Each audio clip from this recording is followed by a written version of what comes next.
The Zarok arrived on the human colony planet with little fanfare, fully confident in their technological superiority. For centuries they had swept across the galaxy, conquering world after world, and to them, this small human settlement was no different. The humans, with their seemingly primitive technology and reliance on outdated machinery, appeared vulnerable. From the moment their ships touched down on the edge of a dense forest, Zarok Commander Tereth already considered this occupation a success. His eyes scanned the settlement from the command post, noting the simplicity of the structures, the lack of defenses. There was no resistance upon their landing. The humans went about their business as if unaware of the alien threat that now loomed on their doorstep. Tereth couldn't help but smirk. Another easy victory for the Zarok Empire. A few well-placed orders, a quick march into the settlement, and the humans would surrender without a fight. After all, who could stand against the might of the Zarok? It was this arrogance that defined the Zarok leadership, a belief ingrained over centuries of conquest. To them, humans were fragile, simple creatures, not worth the effort it took to plan a full-scale invasion. The settlement's location near the forest made it even more laughable in Tereth's eyes. The dense woods would offer no protection. Instead, it would only serve to trap them. The Zarok had faced countless planets with far more formidable defenses and had emerged victorious. What were a few humans in the face of their superior technology? Tereth's confidence was shared by his entire crew. They began scouting operations, moving small parties into the woods and toward the human settlement, intent on establishing their dominance. Orders were simple: establish control over key points in the settlement, monitor human activity, and prepare for immediate subjugation. Yet something odd began to happen. A few scouting parties, sent ahead to secure the outer perimeter, stopped responding. Initially, Tereth dismissed this as simple communication errors or mechanical failures. After all, no human would dare attack a Zarok scout. However, hours passed, and still, no word from the units. When one scouting team finally returned, they were visibly shaken, something unusual for the typically composed Zarok soldiers. They spoke of strange sounds in the forest, shadows that moved too fast to track, and an overwhelming sense of being watched. Tereth, unimpressed, ordered them back into the woods, this time with reinforcements. He refused to believe the humans could pose any real threat. Nevertheless, the second unit met a similar fate. Those who managed to return told of more disappearances, strange injuries, and bodies left in ways that no human weapon could cause. Some of the fallen were discovered with deep gashes, their bodies dragged into hidden pockets of the forest. The scouts reported that they hadn't seen any humans nearby, only fleeting glimpses of large creatures, too fast to be caught by the eye. Tereth's frustration grew.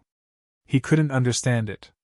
The humans had no military presence, no visible weapons capable of such precise and deadly attacks.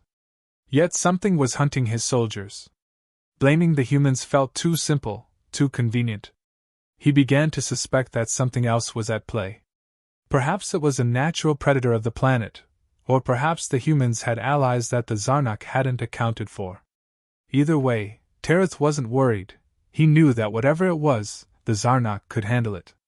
Surveillance drones were deployed throughout the forest and surrounding areas, their sensors sweeping every corner, searching for answers.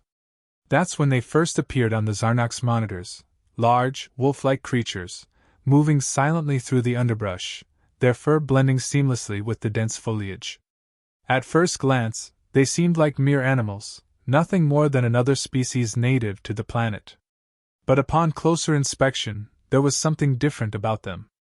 Their movements were calculated, precise, as though they were more than just wild beasts. The Zarok soldiers, watching the footage, noted the strange behavior of the creatures. They weren't hunting for food, they were tracking, stalking something, or perhaps someone. Tereth's officers suggested that these might be the predators responsible for the scouts' disappearances, though no one dared to voice the growing fear in the room. If these creatures were truly the cause of the deaths, then they were far more dangerous than the Zarok had anticipated. Legends began to circulate among the lower-ranking soldiers, whispers of old human tales about wolves that fought alongside their ancestors. Tereth dismissed these stories as nothing more than myths, but there was an undeniable sense of unease among his troops. Some claimed to have heard the howls of the wolves in the night, closer and more menacing than any natural sound should be. Others reported seeing glowing eyes in the darkness, watching them from the forest's edge. Tereth refused to let superstition undermine his command. Wolves, legends, whatever these creatures were, they were still just animals. The Zarok had conquered planets filled with far more dangerous wildlife, and this would be no different. But despite his outward confidence, something gnawed at him. The disappearances, the strange wounds, the unshakable feeling of being watched, it all pointed to something more than just wild animals. As the days wore on, more scouting parties went missing. The wolves were always just beyond reach, seen in fleeting glimpses through the trees, their presence felt more than seen. Tereth ordered an increase in patrols, sending more and more soldiers into the forest to flush out whatever threat lingered there. But with each new patrol, more men failed to return. By now, the rumors among the Zarok had evolved into full-blown fear. The soldiers spoke of the wolves as if they were ghosts, able to strike without warning and disappear without a trace. Some even suggested that the wolves weren't just animals but something more, something that the humans had harnessed to protect their lands. Tereth still refused to believe it.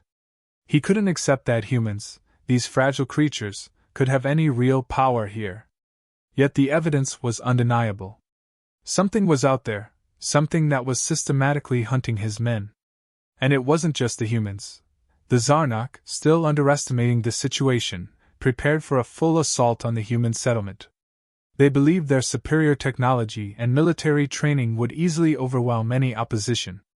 To them, the wolves were just another obstacle, wild animals that could be easily dealt with. The soldiers geared up, confident that the humans would fall quickly, with these supposed predators being a mere nuisance. Their confidence was short-lived. The Zarok soon encountered the wolves for the first time in combat, and it was nothing like they had expected. The wolves moved with a terrifying precision, as if they were part of a well-coordinated military unit. These weren't random attacks by beasts. The wolves worked together, attacking in packs, executing ambushes with flawless timing. The Zarok soldiers were taken aback. They had never seen creatures behave like this, silent, deadly, and relentless. The wolves seemed to appear out of nowhere. One moment the forest was calm, the next, the Zarok found themselves surrounded. The pack didn't strike immediately. Instead, they circled, sizing up their prey. When they attacked, it was swift and coordinated. A small group of Zarok soldiers was cut down in a matter of seconds. The wolves struck with deadly accuracy, each one knowing exactly where to attack. It was clear that this was not random animal behavior, it was strategy. The Zarok struggled to respond. Every attempt to counter the wolves' assault was met with more chaos. The wolves didn't fight like animals. They didn't make mistakes, didn't retreat when outnumbered, and didn't give the Zarok any opportunity to regroup. For the first time, the Zarok soldiers felt a creeping sense of fear. These were no ordinary predators. As the Zarok forces were pushed further into the forest, they began to realize just how dangerous these wolves were. The creatures used their surroundings to their advantage, vanishing into the dense trees only to reappear in another location moments later. The Zarok soldiers were picked off one by one, with no clear way to track their attackers. The wolves set traps, luring soldiers into vulnerable positions before striking from the shadows. It was as if the forest itself was working against them. Each attack seemed to be more than just instinct. The wolves weren't hunting for food, they were hunting for sport, or perhaps for something more. They knew when to strike and when to fall back, using the terrain to isolate and overwhelm the Zarok forces. The alien soldiers, trained to face traditional military threats, found themselves completely outmatched by these silent hunters. The more they tried to fight back, the more they realized how futile their efforts were. Back in the human settlement, the truth about the wolves became clearer. The humans had a deep bond with these creatures, a relationship that went far beyond mere coexistence. The wolves were more than just wild animals, they were partners in survival. Over generations, the humans had learned to live alongside the wolves, and in turn, the wolves had become protectors of the human colony. This bond was not just emotional, it was practical. The wolves and humans worked together, each understanding their roles in the dangerous world they inhabited. The humans respected the wolves, treating them as equals rather than pets or tools. In return, the wolves offered their loyalty and their unmatched skills in combat. This partnership had been forged in the fires of survival, and it was what made the wolves such formidable opponents. They weren't fighting for territory or survival alone, they were fighting for their human companions. The Zarok, oblivious to this connection, had no idea what they were up against.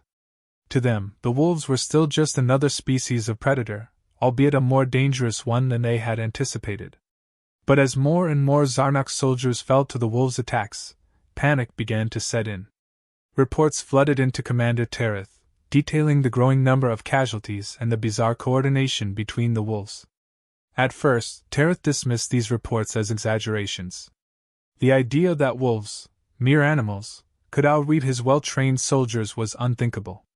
But as the reports piled up, and the number of soldiers returning from patrols dwindled, he could no longer ignore the facts. Something was different about these wolves. They seemed to know exactly where the Zarok forces would be, anticipating their every move. The Zarok soldiers on the ground were terrified. They had never encountered anything like this.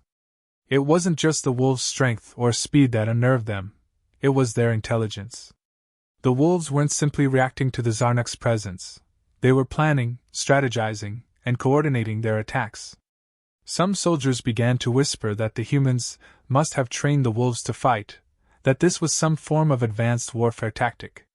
The more superstitious among them believed that the wolves were somehow connected to the humans on a deeper, more dangerous level. As more Zarok soldiers were picked off, the fear among the ranks grew. No one wanted to venture into the forest anymore. Every shadow seemed to hold a predator, every rustle in the leaves a sign of imminent death. The wolves had turned the forest into a battlefield, and the Zarok soldiers were hopelessly outmatched. What had once seemed like an easy conquest was quickly turning into a nightmare. Commander Tereth, though reluctant to admit it, realized that they had gravely underestimated the threat posed by these wolves.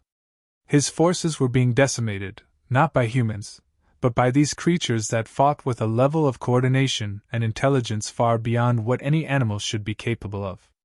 The Zarok were no longer in control, they were being hunted, and the wolves were the true predators of this battlefield.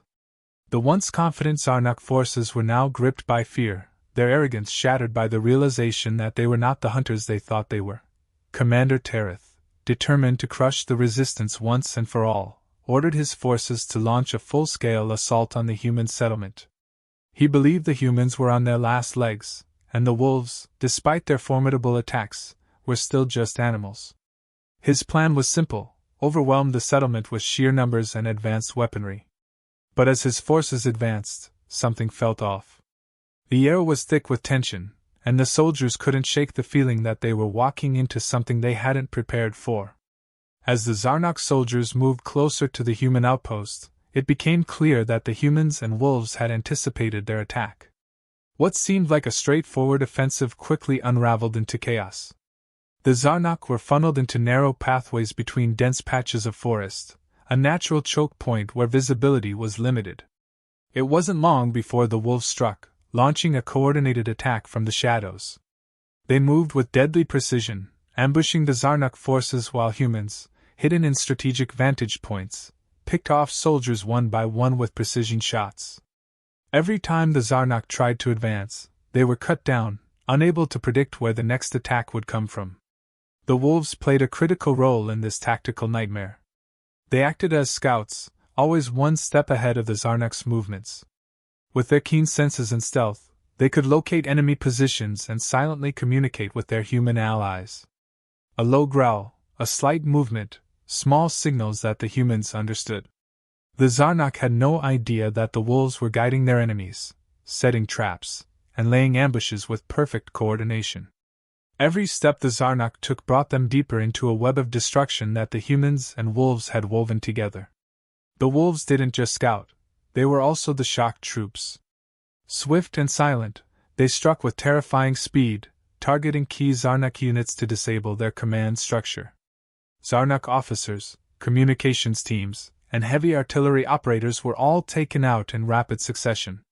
The wolves would launch a sudden strike, creating confusion and chaos, and then melt back into the forest before the Zarok could retaliate. The humans, in turn, capitalized on these moments of confusion, launching precise attacks from a distance, further dismantling the Zarok forces. Panic spread quickly through the Zarok ranks. This wasn't a battle they had anticipated. They were used to fighting enemies that could be overwhelmed by brute force and superior technology. But here, they were being outmaneuvered by creatures they had thought beneath them. Tereth began to receive frantic reports from his field commanders. His forces were being decimated, and morale was rapidly crumbling. Every attempt to regroup and push forward was met with another brutal strike from the wolves, followed by sniper fire from the humans. Tereth's frustration turned to desperation. He had severely underestimated the human-wolf alliance, and now his forces were paying the price. His once confident army was on the verge of collapse. In a last-ditch effort to turn the tide of battle, he ordered the deployment of their most advanced weapons. The Zarok had been holding back, believing that their standard arsenal would be more than enough to defeat the humans. But now, with his forces crumbling, Tereth knew he had to escalate the conflict. Massive pulse cannons and energy shields were activated, designed to obliterate large swathes of land and neutralize any threat.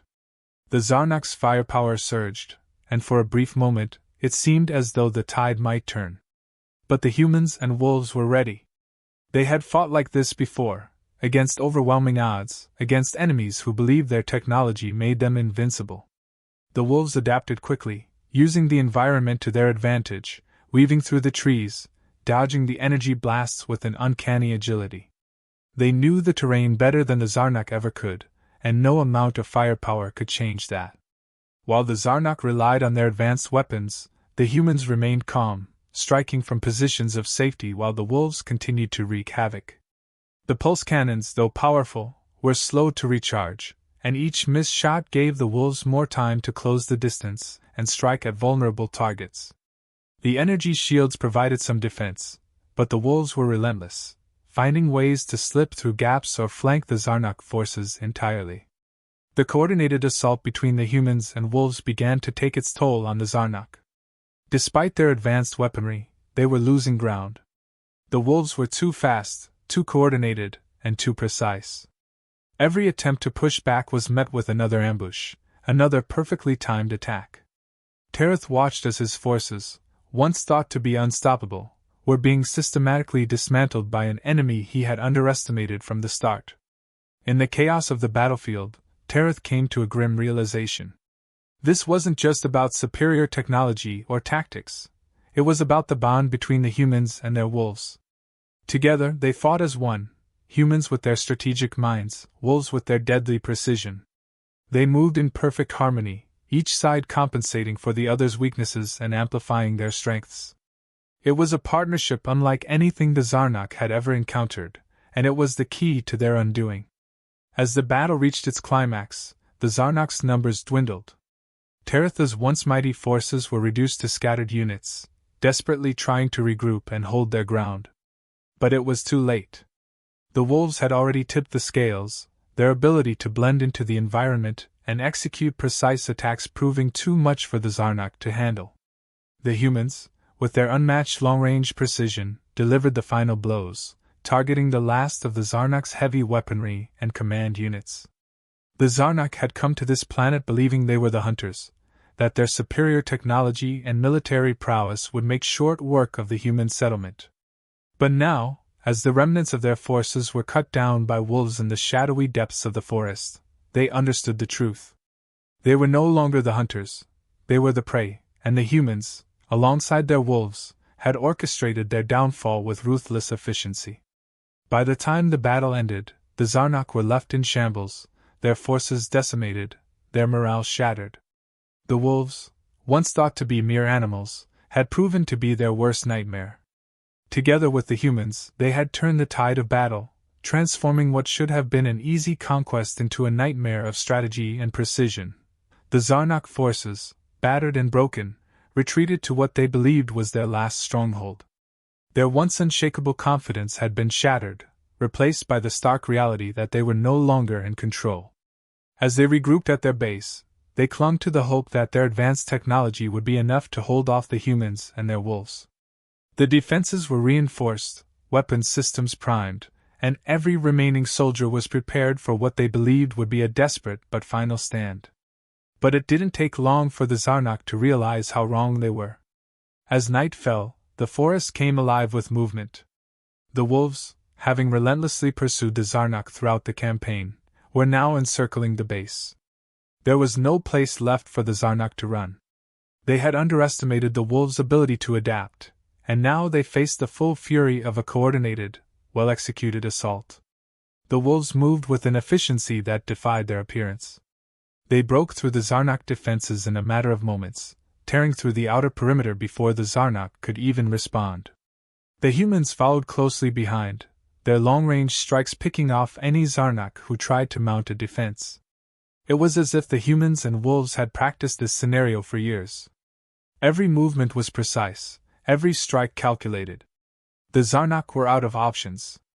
The base that had once felt like a fortress had become a death trap, with no escape in sight. Commander Terrace stood in the center of the chaos, watching as his forces were overwhelmed. For the first time, he felt true fear. He had always believed that the Zarok's technological superiority would give them the edge, no matter the enemy.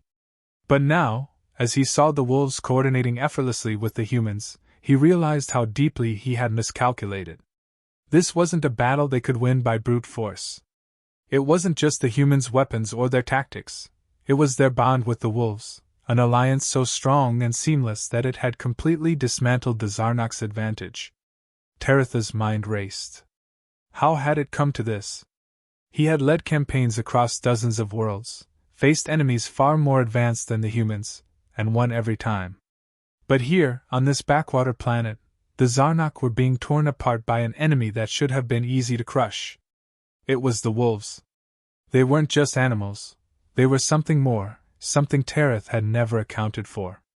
Their intelligence, their coordination with the humans, had turned this war on its head. Tarath had always seen humans as weak, fragile beings who relied too much on technology. He never imagined they could have forged such a deadly alliance with creatures of the wild. In a desperate attempt to salvage the situation, Tarath ordered one last counterattack. He mobilized his remaining forces, directing all firepower toward the wolves and humans closing in on the base. The air filled with the deafening sound of pulse cannons and energy weapons. But it was too late. The wolves had already infiltrated the inner defenses, moving through the base with the same deadly precision they had displayed throughout the campaign. Taratha's forces were picked off one by one, their advanced weapons rendered useless in the face of the wolves' speed and ferocity. The final moments of the battle unfolded with brutal efficiency. The wolves, guided by their human allies, delivered the killing blows. The Zarok soldiers, once feared across the galaxy, fell to creatures they had considered nothing more than wild beasts. The wolves struck with precision, disabling the Zarok's remaining weapons and cutting down their last defenders. Tarath, watching in disbelief, realized that he had never stood a chance. The humans had been preparing for this kind of fight for years, using their bond with the wolves as their secret weapon. The battle was over before Tarath could even comprehend the full extent of his failure. His forces were decimated, his base in ruins. As the wolves and humans moved through the aftermath, securing their victory, Tarath was left standing alone, surrounded by the bodies of his fallen soldiers. There was no escape, no redemption. The Zarok had been outmatched in every way. Tarath could only watch as the wolves, silent and deadly, carried out the final stages of their coordinated attack. When the last of the Zarok defenses fell, the battlefield grew eerily quiet. The few surviving Zarok who had managed to escape the slaughter fled into the wilderness, forever scarred by the experience. They would spread the word throughout the galaxy, of the humans and their wolves, of how they had turned what should have been a simple conquest into a nightmare of precision warfare. The Zarok would never forget this day, and neither would any other race that dared to underestimate humanity. The legend of the Human-Wolf Alliance spread quickly. Stories of how the humans had fought with their wolves as equals, of how the wolves had outsmarted and outfought the galaxy's most feared soldiers, circulated in every corner of the galaxy. It was a warning to anyone who thought they could challenge Earth's colonies. It wasn't just the humans they needed to fear, it was their wolves. In the aftermath of the battle, as the humans gathered to bury their dead and tend to their wounded, a lone wolf stood atop the ruins of the Zarok base. Its piercing howl echoed across the forest, a symbol of the victory that had been won. The humans stood silently, their bond with the wolves stronger than ever, knowing that together, they had accomplished the impossible. The Zarok had been defeated, not by advanced technology or overwhelming force, but by the strength of an alliance born from survival and mutual respect.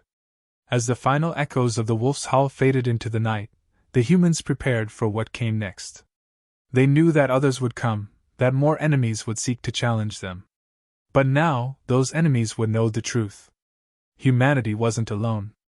They had allies, wolves who fought with them, wolves who stood by them, wolves who would ensure that anyone who dared to threaten them would regret it.